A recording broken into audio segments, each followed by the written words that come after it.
Olá, caros amigos que agora acompanham a programação da TV Candidez. É com muita alegria em nossos corações que nós estamos iniciando mais um programa Espírita Nova Era. Programa esse que é uma realização da AME, Aliança Municipal Espírita de Divinópolis. E como já é de conhecimento de todos vocês, o nosso objetivo é tornar desse encontro, fazer desse encontro uma verdadeira sala de aula, levantando alguns temas pertinentes à doutrina espírita, sempre objetivando um maior esclarecimento, um maior entendimento e, por que também não dizer, um maior consolo dos nossos corações. E é com muita alegria que nesse dia nós estamos recebendo o nosso companheiro da cidade de Belo Horizonte, o Dr. Roberto Lúcio, que é psiquiatra, diretor clínico do Hospital Espírita André Luiz, palestrante reconhecido em todo o nosso território nacional. O tema que nós vamos abordar na manhã de hoje é o tema intitulado Mediunidade com Jesus. E para isso nós estamos recebendo nosso companheiro. Bom dia, Dr. Roberto. Seja bem-vindo. Bom dia aos nossos telespectadores. Para mim também é um imenso prazer participar desse programa. Então nós vamos à primeira pergunta. Qual a relação, analisando a vida do Mestre, que Jesus teve com a mediunidade? Nós podemos abordar essa temática de duas maneiras, né? Algumas vezes a gente levanta a questão da mediunidade simplesmente como o contato com o mundo espiritual e algumas pessoas nos questionam colocando Jesus no enfoque diferenciado, se ele seria realmente um medianeiro, ou se o que ele trazia era simplesmente uma propriedade do seu espírito. Nós não podemos nos esquecer que o Jesus homem é um participante da caminhada evolutiva num determinado momento da história do planeta, na Judeia, e enquanto homem, enquanto estando presente, ele podia ser um instrumento de orientações que, no caso específico de Jesus, faziam parte do próprio trabalho dele no planeta como governador do orbe, diante das revelações que a gente recebe. No outro aspecto, ele traz a realidade desse mundo espiritual, através dos seus ensinamentos, através do contato, como no caso do Monte Tabora, onde ele se apresenta junto com dois companheiros que já haviam desencarnado, ou quando ele tem contatos com várias entidades em sofrimento, as quais ele consola, ou numa linguagem ainda daquele tempo ele repreende, ele afasta. Então, todo esse contexto abre um campo para o homem dessa realidade espiritual, e nós podemos dizer que Jesus faz com que a mediunidade ela seja realidade de uma maneira mais nobre, de uma maneira divina, aplicando esses recursos que ele busca em si mesmo e na natureza do planeta e na vibração de uma pleiade que trabalha com ele para poder servir aos homens como instrumento de crescimento e transformação. Interessante essa sua colocação, e interessante também colocar para os nossos telespectadores observar a conotação de milagre que esses acontecimentos marcados pela mediunidade de Jesus deixou na interpretação da teologia tradicional.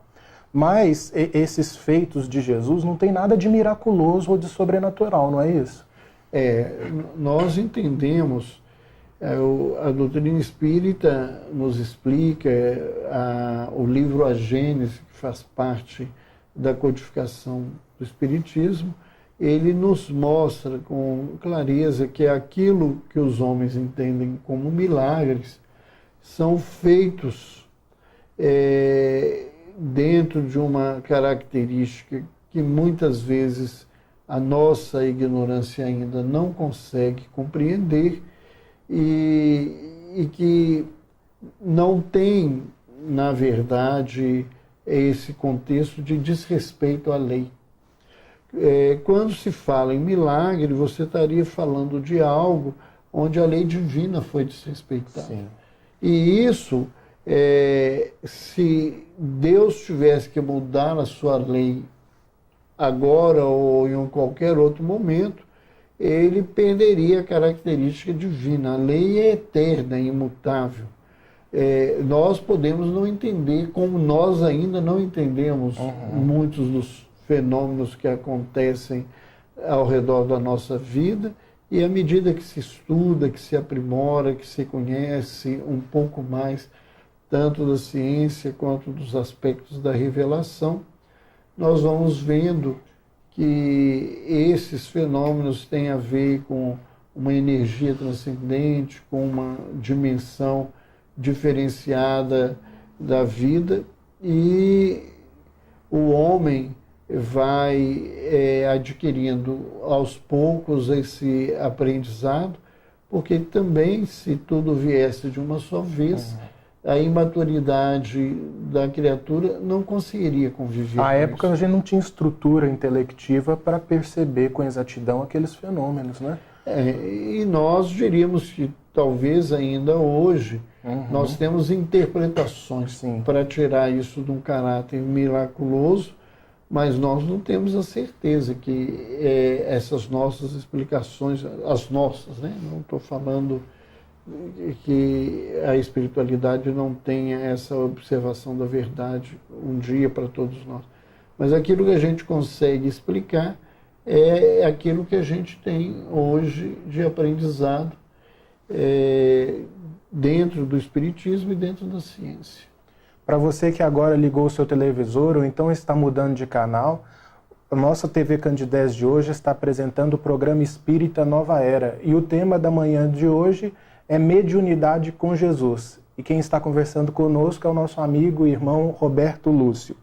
Roberto, Emmanuel, no livro Mediunidade e Sintonia, coloca que tudo na vida é afinidade e comunhão sob leis magnéticas que presidem os fenômenos. Você poderia explicar do que se trata esse magnetismo e qual é a relação dele com a moral do médium? Vamos pegar primeiramente a fala de Emmanuel, quando ele nos explica, né, que essa questão da afinidade, dessa comunhão, né? Nós estamos mergulhados no mar de ondas de pensamentos. Pode parecer estranho a alguns telespectadores que não estudam a doutrina, mas como é que é isso? Né? Nós estamos aqui mergulhados no mar de ondas sonoras. Sim. E nós dois estamos nos ouvindo. Mas se a gente ligasse aqui um rádio numa determinada sintonia, a gente ia captar uma onda que está aqui presente, que no momento nós não estamos escutando. Sim.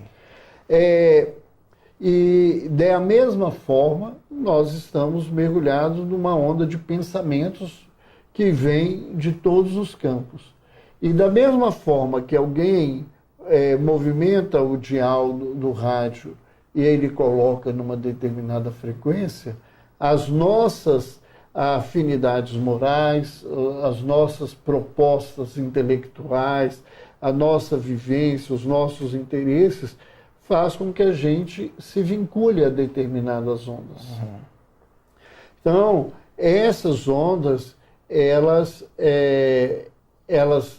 embora estejam presentes, elas influenciam ou não diretamente a nós, porque nós temos um vínculo ou não temos um vínculo com ela. Certo. Então, quando se fala da questão moral, um pensamento elevado da nossa parte, um sentimento nobre, faz com que a gente entre numa vibração com outras entidades, com ondas que têm o mesmo propósito e a mesma situação. Muito de acordo com o nosso interesse em comum com essas entidades. Né? E o que nós vamos sentir a partir disso é resultado dessa afinidade.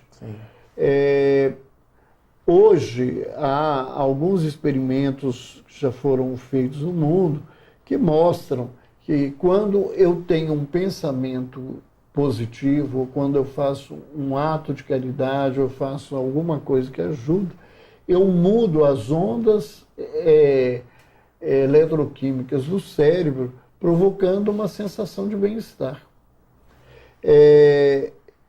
Quando eu, então, do ponto de vista mais profundo, eu emito essas ondas positivas em mim e que encontram essas ondas positivas no mundo das energias, né, em dimensões que a gente ainda não entende, né? Nós temos, às vezes falamos aí na quarta dimensão, mas o Steve Hawking, ele fala em 11 dimensões, né? E a gente não sabe se isso seria o todo, e a gente nem consegue conceber como seriam 11 dimensões nesse universo.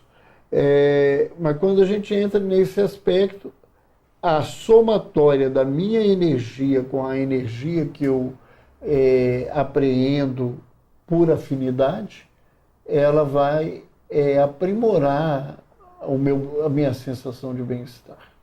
Da mesma forma, se esse pensamento meu for negativo, se esse pensamento meu passar por uma situação de imensa dificuldade, eu vou entrar em contato com essas vibrações espirituais negativas. A recepção dessas ondas, ela é concordante com a emissão delas, né? Vem em acordo com essas emissões. Eu envio e eu recebo ao mesmo tempo. Sim. Nós somos, em qualquer processo de comunicação, dentro de uma teoria simples de comunicação, a gente, ao mesmo tempo, efetor e receptor. Né? Então, quando eu envio isso, eu auxilio alguém, que amplio a sensação de bem-estar de alguém que está emitindo essa onda. Sim. Como a onda que ele me traz também vai aumentar essa capacidade. É muito interessante isso que o senhor coloca, porque existem algumas pesquisas de alguns médicos até, que observaram quadros clínicos de pacientes que são habituados à oração em relação àqueles que não têm o hábito da prece. E os sinais de bem-estar que o senhor colocou, os sinais de recomposição, de melhora, é muito mais evidente nesses que estão numa onda mental positiva, vinculado ao hábito da oração, com relação àqueles que ainda não possuem esse hábito ou que não desenvolveram, né? A grande maioria dos trabalhos científicos nesse sentido, eles mostram que pessoas que têm um aspecto de espiritualidade grande, né, é importante, o termo que se usa é espiritualidade, né? E espiritualidade não é religião. Existem pessoas que não têm nenhuma crença religiosa e têm um senso de espiritualidade muito grande.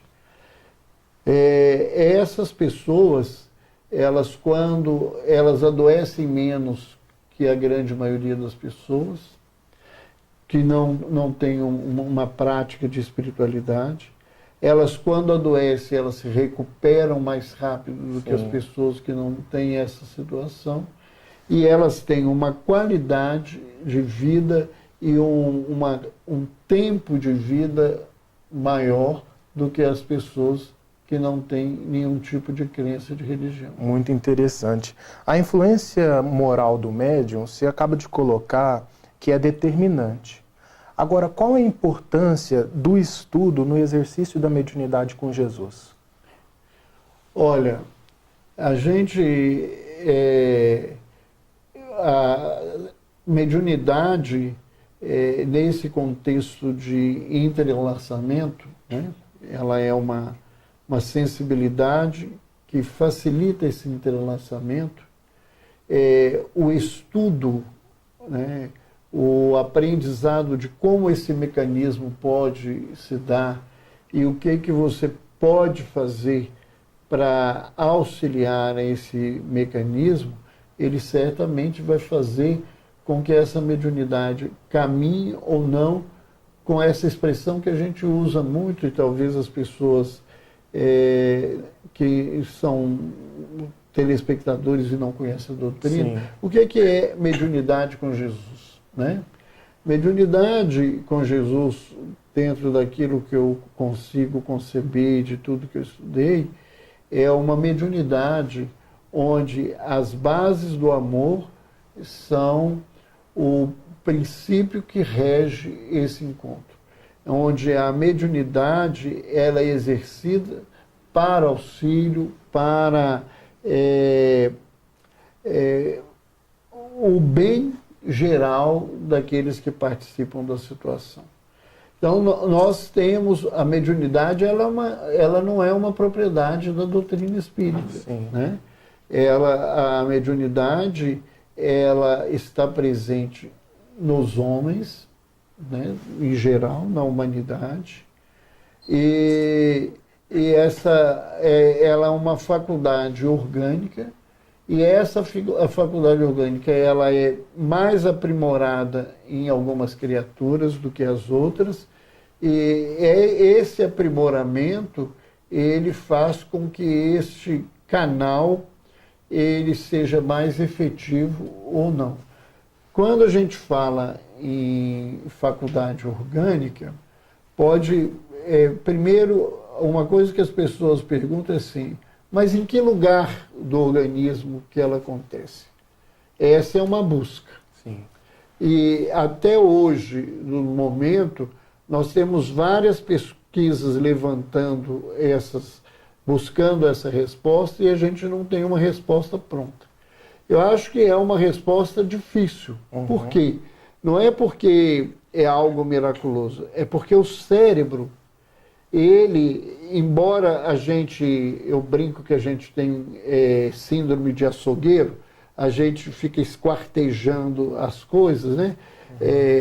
Um pedaço, o outro, e a gente esquarteja o cérebro e coloca assim, isso acontece aqui, isso acontece ali. O cérebro, ele tem interligações neuronais na faixa dos trilhões. E não é o número de neurônios, mas é o número de conexões que é imenso. E essas conexões, o que elas fazem? Toda vez que você tem uma reação em alguma parte do cérebro, ela transmite isso para o cérebro como um todo. Sim. Algumas áreas vão captar e utilizar-se disso e outras vão só guardar como se fosse avisado. Chegou o vizinho, eu sei que chegou, mas eu estou aqui no quarto, não preciso conversar Sim. com ele, eu não vou sair do lugar. Não, é um amigo, eu tenho que ir lá recebê-lo nessa situação. Sim. Então, isso é uma grande dificuldade, né? Nós participamos de uma pesquisa nos Estados Unidos e todo mundo que foi para essa pesquisa acreditava que os exames de neuroimagem iam dar uma alteração muito grande a nível de pineal pelas revelações que André Luiz nos traz, né, dizendo que é através da glândula pineal que nós recebemos as influências espirituais. Por N motivos, e talvez até pela especificidade do aparelho, a experiência acabou e não foi encontrada essa alteração. Sim. O que eles encontraram diferente, que foi o móvel da publicação, que a comunidade científica recebeu essa pesquisa, é que os exames, eles traziam uma psicografia que foi avaliada e um escrito do médium que foi avaliado, do próprio médium. Sim. E numa avaliação da qualidade dos textos, os textos psicografados eram mais bem escritos, mais bem elaborados, com maior profundidade do que os textos dos médiuns. Só que nós temos uma área na região pré-frontal, que é a área da criatividade. Quando você escreve, quando nós estamos falando, eu estou desenvolvendo... Ela é ativada. Ela é ativada. E no fenômeno mediúnico, ela ficou sem ativação, ou com uma redução imensa da ativação. Então, a questão era essa: como é que textos mais bem elaborados, mais bem estruturados, né, até escritos em outras línguas, esses textos não tinham a participação da criatividade? Ela se reduz, né? Dentro da nossa observação como espírita, porque o texto não era uma produção Sim. dos médiuns, mas os pesquisadores que não são espíritas, espiritualistas, eles não têm essa resposta, mas esse fenômeno chamou a atenção deles. Então, o orgânico existe, né? Nós não podemos esquecer disso. Só que, da mesma forma, aí lembrando uma linguagem do Evangelho, né? Quando Jesus disse assim: cuidai, né, para que os vossos olhos não sejam trevas, porque senão quão grande trevas verás através deles, né? Ou seja, a forma como eu vejo o mundo, ela tem um contexto moral. Se eu sou uma pessoa desonesta e vejo alguém dentro de uma loja, do lado de um caixa, eu vou pensar assim: ó, o povo ali tem que tomar cuidado. A coisa ali, esse cara está ali roubando. Se eu sou um trabalhador, eu vou pensar assim: olha, aquele cara ali deve estar tomando conta daquele caixa o dia inteiro, coitado, em pé, naquela coisa. Então, a questão moral, ela vai influenciar, porque ela vai fazer com que a minha abordagem seja uma abordagem diferente. A gente está caminhando para os minutinhos finais do nosso programa e tem uma pergunta que me remete a uma resposta anterior que o senhor deu, falando da questão das emissões e que aquilo que a gente recebe é correspondente àquilo que a gente emite. Aí eu te pergunto, qual é o meio eficaz de nós evitarmos as oscilações dessa emissão de onda? Porque oscila muito na nossa vida cotidiana. A gente pode estar bem de manhã, mal à noite, emitindo ondas diferenciadas. Como a gente pode obter um êxito no exercício da mediunidade mantendo um certo padrão, a fim de que a nossa faculdade seja bem exercida dentro e fora da casa espírita? Olha, isso envolve esforço, persistência, né? E tenacidade na busca do bem.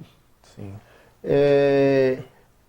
Há muitos exercícios que nós precisamos aprender, e o ocidental, por exemplo, não sabe lidar muito com meditação, que fazem e facilitam que a gente tenha um padrão vibratório mais positivo, mais adequado nesse contexto.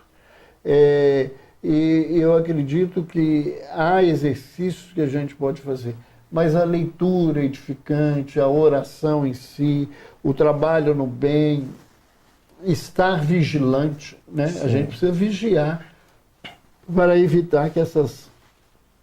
Não que elas vão deixar de existir, mas para que elas sejam menos intensas e menos frequentes. Para que as quedas não sejam tão drásticas, né? Agora, elas acontecem todos os dias. Manuel Filomeno é claro em dizer para a gente, né, que a obsessão simples é uma parasitose comum, ou seja, o mundo inteiro vive essa situação. Certo. Por quê? Porque nós oscilamos essas vibrações e nos colocamos em ressonância com vibrações inferiores. Com certeza. Nós agradecemos os seus esclarecimentos. Muito obrigado pela sua participação, Dr. Roberto. Eu que agradeço aí a oportunidade. Agradecemos também a audiência dos nossos telespectadores. Lembrando que o nosso programa vai ao ar todos os sábados às 9h30 da manhã, com uma reprise às terças-feiras às 7 horas da manhã. Nós aguardamos vocês no nosso próximo encontro. Até lá e muita paz.